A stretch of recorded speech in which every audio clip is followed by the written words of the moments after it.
आनंद परमानंद सतगुरु महाराज जी साहेब सत्संग आश्रम, डेरा सतगुरु प्रीतानंद जी साहेब, धाम निगाना, जिला भिवानी, हरियाणा के सौजन्य से हस्त चेतावनी अथवा परमानंद विलास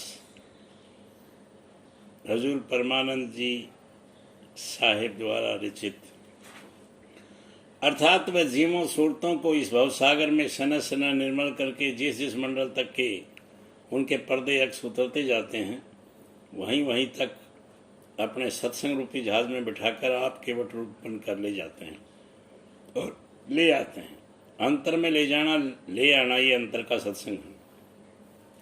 सना सना अंतर बाहर कमाई करा के, अर्थात बाहर अंतर के पर्दे अक्स दूर करते कराते हुए एक दिन सूरत को निर्मल करके निज धाम में, जो इसका निज घर है, जहाँ सिंध बूंद का पता मिलाप है, पहुँचाते रहते हैं। जब तक उनका यहाँ इस ड्यूटी या काम का समय पूरा हो, दोनों हाथ तजे हुए हैं, अर्थात निज रूप से वहाँ के दे रूप में, यहाँ हंस व मौज रूप से यहाँ न वहाँ, दोनों जगह हैं में नहीं भी, हरदम असंतुतों का खेवा भर कर लाते ले जाते हैं। और जो सूरत परम पद की धिकारी हो जाती है और शरीर का निमित्त भी संसार से पूरा हो जाता है, उसका निज धाम या निज सूर्य या निज सिंध को में पहुंचा देते हैं। जिसकी ये निज किरण अंश है या बूंद है, इस तरह परम संत अपने निज रूप में निज देह का समय पूरा होने पर अपने निज धाम में जा समाते हैं और मौज दूसरे रूप में या जोड़ा रूप में जो आया हो, जिसने अपनी रात रात से अधिकारी जनों को रात से अधिकारी जनों को सिखाया, इस ऋषि से अपने कल्याण के लिए सतगुरु की सेवा भक्ति करनी चाहिए। जैसे नानक साहब, अंगद जी, कबीर साहब, धर्मदास जी, स्वामी जी, हजूर साहब आदि आदि की जो आसमाती हैं, ये दोनों रूप एक हैं। प्रगट गुरु शिष्य रूप हो सेवा करते कराते हैं, बस एक अधिकारियों के हितार्थ नहीं तो वह एक रूप है। भक्ति करने की उन्हें कोई आवश्यकता नहीं है और दूसरे रूप का समय पूरा होने पर उनके गुरुमुख में या जहाँ निज रूप परम पुरुष की मौज हो जा समाती है, रूप के साथ नाम भी बदल जाता है। इस तरह सतगुरु निज रूप से हर समय संसार में मौजूद रहते हैं। सतगुरु रूप में या गुरुमुख रूप में या मशीन रूप में उनका काम हर समय जारी रहता है। इनके पास वक्त की डोरी होती है, टेकी नहीं होती। टेकी वह है जो पिछले संत सदगुरु के रूप में उनके नाम की डोरी के बंधे हैं और दूसरों को बांधते हैं। ऐसी जगह में सूरत के संस्कार तो जागते हैं, कारण वहाँ कुछ राह रीत भेद भी बतलाया जाता है, परंतु जिनके नाम को पुकारा जाता है वह तो परम पद में जा विराजमान हुए, और जिनके रूप का ध्यान कराया जाता है उनका कोई नाम नहीं है। वह शक्ति है जिससे अंत सूरत खींचे, वह शक्ति तो मौज है, उससे वह बेमुख है। कारण मौज का हुक्म टेक बांध कर बैठ जाने का नहीं है। टिक गया, अटक गया, वह लटक गया, वह पटक गया, इससे सूरत की उन्नति नहीं हो सकती। वाकफियत तो बहुत बढ़ जाती है, कारण वहाँ विद्या बुद्धि का काम ज़्यादा बढ़ जाता है। साइंस और तर्क वितर्क से काम लिया जाता है और संतों का जो खास मार्ग है उसकी जगह प्रवृत्ति मार्ग की बढ़ोतरी होती रहती है। विशेषकर धनाढ़ शामिल होते हैं, भेंट चढ़ावा समाधि आदि का प्रचार ज़्यादा होता है। इस बारे में तुलसी साहब जी का कथन है, दोहा। कल्प वृक्ष को चित्र लिख विन हजार, वेतन पावे ताही सो तुलसी देज विचार। इस तरह पिछले संतों की तस्वीर या समाधि आदि से जिज्ञासी का काम न बनेगा। समाधि तो इस खातर प्रेमी लोग बनाते हैं कि जिस रूप के ध्यान द्वारा हमारे को परमार्थ मिला और जो रूप निज रूप से हमारे अंतर में है, और जिस रूप के सूरत रूप में सूरत रूप के अंतर में दुर्दांत तक दर्शन होते हैं, जिस देह रूप के चरणों में बार बार पड़े हैं, उस देह रूप का एकांत इज्जत की जगह रखा जाए। संसारियों के पैरों के नीचे न आए, उनके रूप चित्तर के देखने से मन को चेतावनी मिले, उनका समय याद आने से मन उनकी इज्जत और सदगुरु वक्त से मिलने का प्रेम विरह तड़फ हृदय में जगे। काम तो वक्त के सदगुरु से बनेगा। कारण पिछले समय में बहुत बड़े बड़े वैद हकीम संत महात्मा हो लिए, परंतु अधिभूतक दे और अध्यात्म सुरत की आवागमन बीमारी वगैरह बिना वक्त के वैद हकीम संत सतगुरु दयाल के दूर नहीं होगी। उनके ग्रंथों से कुछ साखी गवाही शांति तो मिलेगी, परंतु बीमारी दूर न होगी।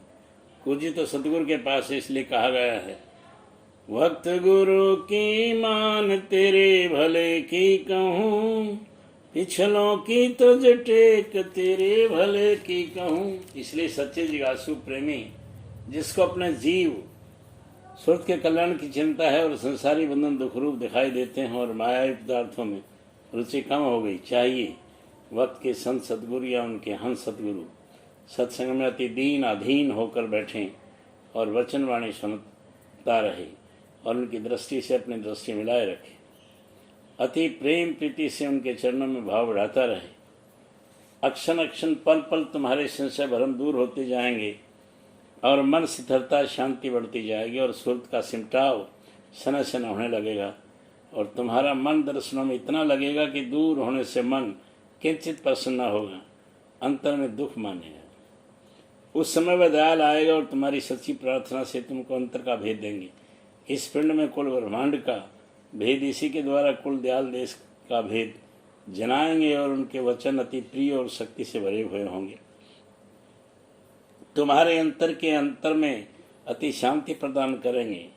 तुमको चाहिए जब जब समय मिले, दिन में एक बार या 2 बार, कम ज्यादा सत्संग में जाने से पहले अर्पण के हेतु कोई वस्तु प्रसाद आदि या फल फूल कुछ न हो तो 100 धातु लेते जाए।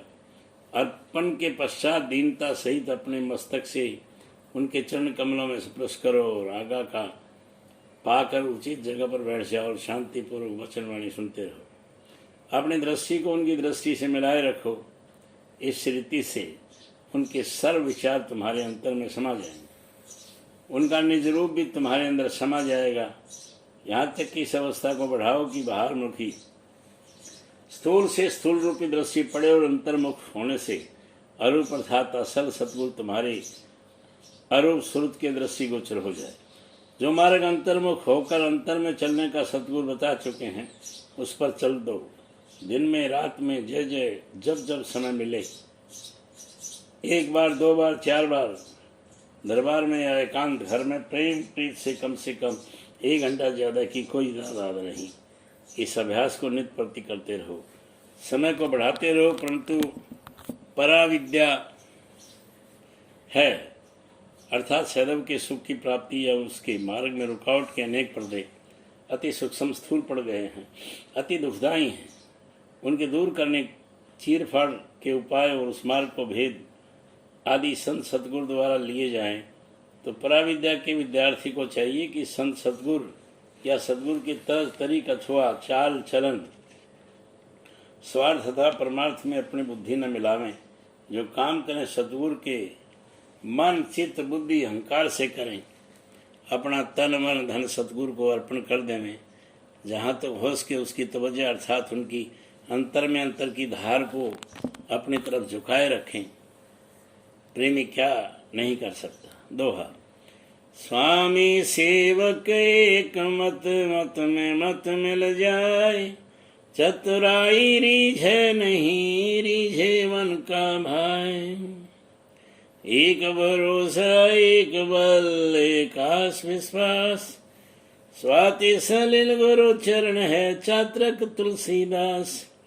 ज्यों ज्यों आवे प्रेम रस जात वर्ण कुल खो, तुलसी सांबर खेत में पड़े सो सांबर हो।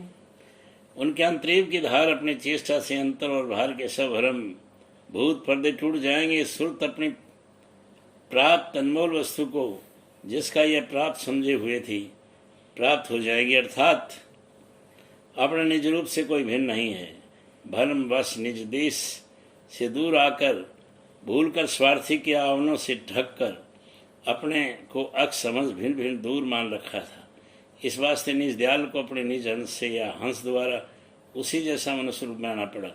अपनी लहर रूप से ओतप्रोत हो उसका समीपी प्यारा बनकर अपनी मौज मेहर के झकोनों से पवित्र कर शरीर रूप के होते हुए दिखा देते हैं। कारण दूरबीन से देखे हुए स्थान को बिना दूरबीन के साथ लिए प्राप्त कर सकते हैं। इस तरह यह शरीर एक दूरबीन मात्र है। जब तक अपने जीवन काल में अपने निज घर को न पालेगा, शरीर के पश्चात भी न पावेगा। गुरु का वचन है, जा को दर्शनीत है वा को दर्शनूत, जा का दर्शन इत नहीं वा का इत न उत। आनंद।